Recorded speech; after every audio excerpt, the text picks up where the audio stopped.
Okay, so the PlayStation and Waters, but I just watched Spider-Man Brand New Day last night, and let me tell you, it was like amazing. Honestly, the best Spider-Man Tom Holland movie um, of all time. Um, well, until I guess the second one and the third one, and then hopefully they do another trilogy because I really want. It's gonna be. It's really awesome because this really is gonna be a Spider-Man. Sorry, this is gonna be a Spider-Man that is growing up with not just the audience, but just actually growing up. You know, isn't stuck in fucking teenage or high school or whatever the fuck, just like bullshit like that. So that's like really nice. This really is like in some ways this is like uh Spider-Man, the first Spider-Man with Tobey Maguire, just him going through him becoming more of a spoilers, become more of a arachnid um,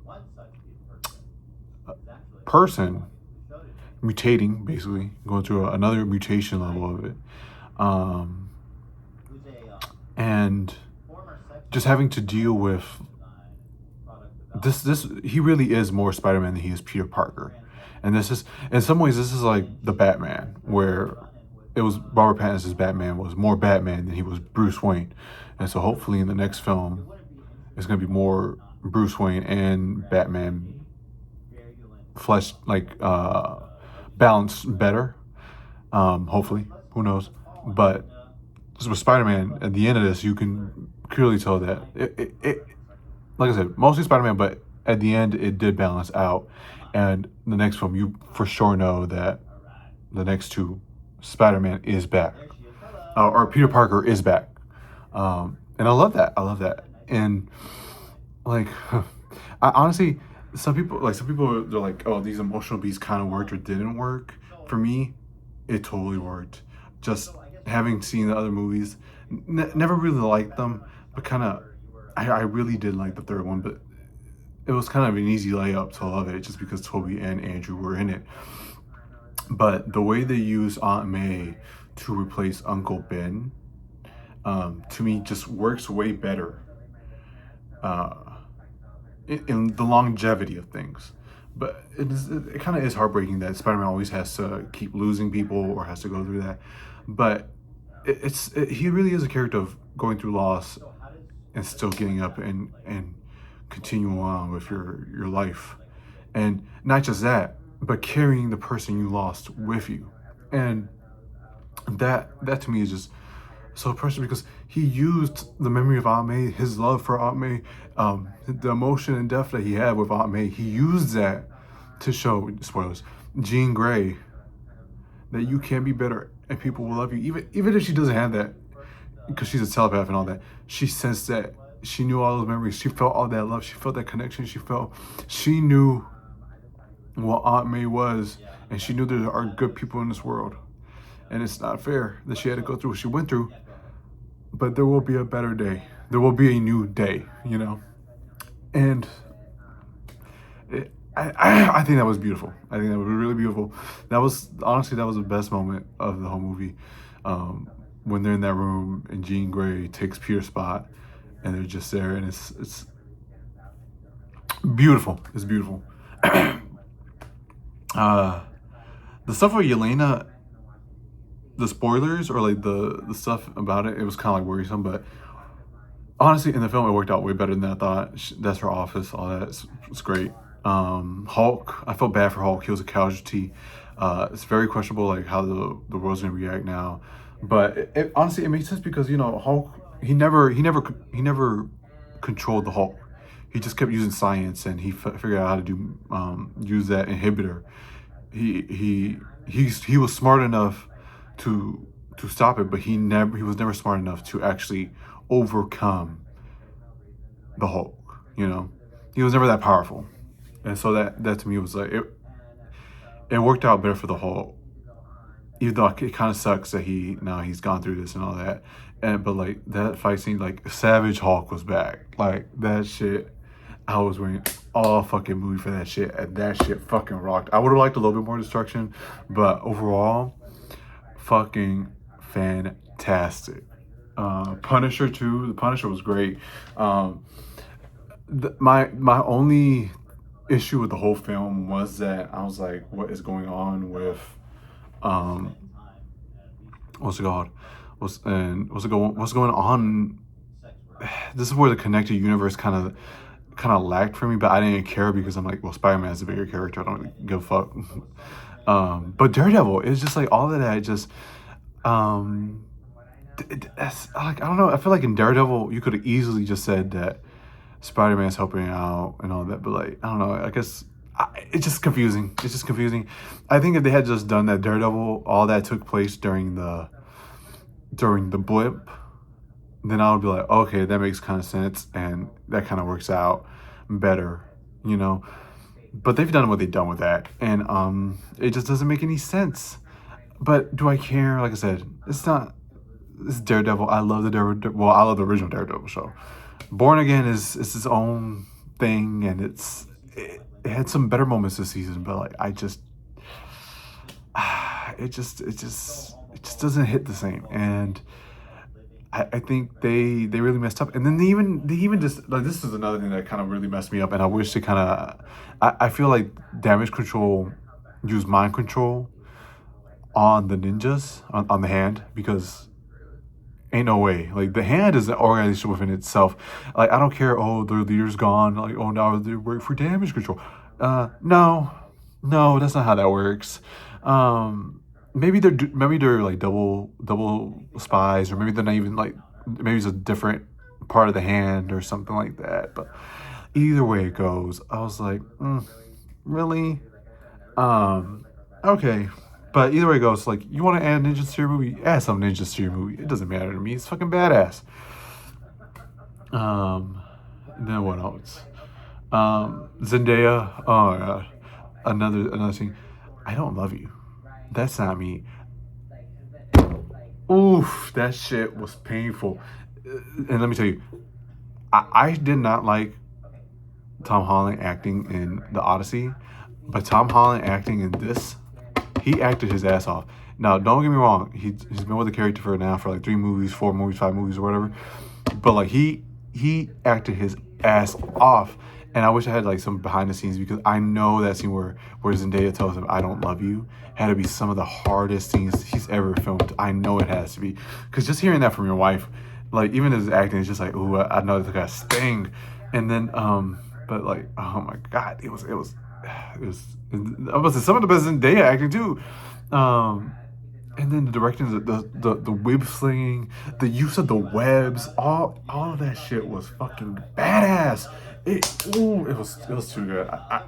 If I could have seen, like I watched it at 9, so I got out at 11:30. If it was early in the day, if I went in like 6 or 7 at like 5 or 4, I would have watched it a second time right after. It was that good. It was that good. Um, but oh, and then Jean Grey. Listen, the hopping shit, I was like, but like it's her starting off.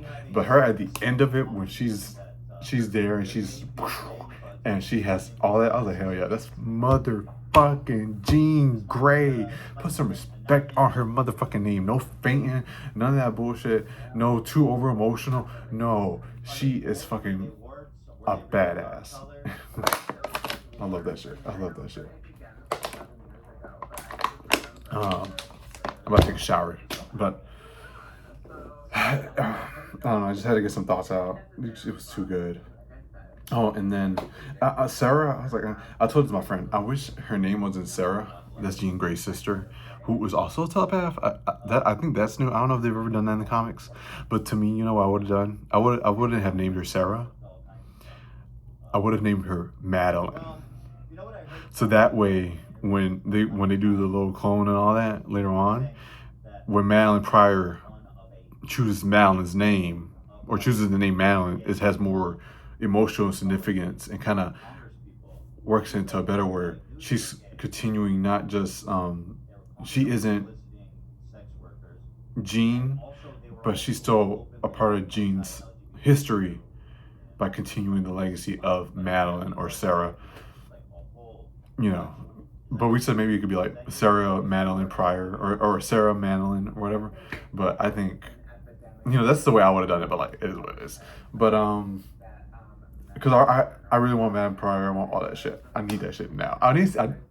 I wish they could just skip the fucking Doomsday and all that shit. Just go straight into X-Men. Listen, I don't care. I don't care at this point. I really don't care anymore. I'm still gonna watch it, dub. Like, I really just want the X-Men.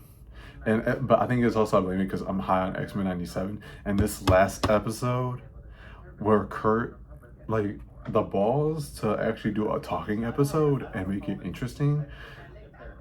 The acolytes of Magneto, like the fight between faiths, and what does it mean? Like, it was beautiful, and telling Creed that last line, "You are very much your parents' son," motherfucker, fucking, you just fucking stabbed him. You just stabbed him. That shit was good as fuck. And then X-Men 97, Spider-Man Brand New Day. It fucking sucks that Wonder Man got canceled. But I don't know. I'm hoping they do a West Coast Avengers, especially since they have Vision, White Vision, and all that shit, and Kate Bishop. I'm hoping they do a West Coast Avengers. I think that'd be cool. But we gotta see. And then Blade, Mahershala Ali, he came out and said that he's fucking pissed. He put all his time into this, and that billions of dollars, and they could have made it. And if they really wanted to make it, they could have made it. And I'm like, you're right. But from all reports and accounting, they had scripts. Mahershala Ali even had your own friend writer come in and write a script, and nothing stick to the wall. Now, either this Marvel was too, maybe some of it was too political. And don't get me wrong, listen, I like some social commentary, but it's Blade.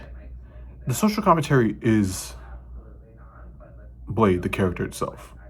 So these were we got Sinners, and supposedly they used sets or props from the Blade movie that were just gonna get discarded. So like, fuck it, can we use this for this? And they worked out. But that you're doing a Blade movie set in the 1900s, and it's like you're doing like this long. You don't need to do all that. I get he's a vampire, but you don't need to go all the way back to the 1900s, the 1800s. You don't gotta try to give me some social commentary about. You don't gotta give me social commentary that Sinners gave me, because you're Blade.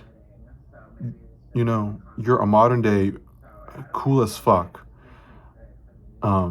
vampire hunter who happens to also be black, and that's enough, to work it in the modern day, and to, there is racism in the modern day. There are problems and issues that black people face in the modern day.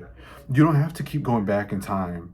You don't have to keep going back 10 years, not 10 years, but like 30, 40 years. You can go back 10 years, 5 years, a week ago, an hour ago. It doesn't matter, But it's two-time award winner Mahershala Ali. He's gotta have. He needs to get it to be his own Black Panther, I guess, or they needed to be another Black Panther. And it's like, listen, you just need to make a fucking Blade movie. But listen, it is what it is. It's a shame. Hopefully they go with Idris Elba for younger Blade, because hell yeah, he's like that cool asshole. It's like just like the F1 when he was in F1. I can imagine that being Blade, and I'm like, hell yeah, that. Like, just like I said, kill some vampires, kill Dracula. That's all you gotta do. That's all you gotta do. Then what else? Oh, Emma Frost. They said Emma Frost, Saomi Weaver, Sarah, whatever her name is. Listen, I like it. I know they wanted Margot Robbie, but I feel like Margot Robbie was a little too old. Sorry. Just because I really want to see the love triangle, because I don't want to see no love triangle between Jean, Wolverine, and Cyclops. I'm sorry, especially with the Hugh Jackman, and that's like the rumors right now that they're just gonna stick with Hugh Jackman. I don't want to see his old ass going after Sydney Sweeney, not Sydney Sweeney. Uh, uh, Jean Grey. Um, Sadie, something, Sadie something. I don't want him lusting after her. I want this Wolverine to be a teacher in the school. Maybe he has some romance with Storm. If Storm isn't too old or isn't too young, but if Storm is too young, then I'm like, just let him be a teacher. Just let him be a teacher. You know, like just put Wolverine in the back. He just needs to like come out with the claws just once in a while. That's about it, and teach those motherfuckers how to be badasses. But I'd rather have the love triangle between Scott, Emma, and Jean, just to spice it up, because that's something we haven't really explored in the movies, and I think it would just be so great. It'd be so great. It'd be a good time. Like I said, I also want Madeline Pryor to come in later on there, but that's like really like 10 years. That's 10 years down the line, or maybe not, but it should be about 10 years down the line. But Emma Frost, that could at least be like by the second or third X-Men movie, or if they even do like a Scott and Jean Grey movie to get just like the X couple, like Marvel Girl and Cyclops. I don't know. X-Men, Marvel or some shit. That would have been good, but I mean, who knows? Who knows? But I want that. But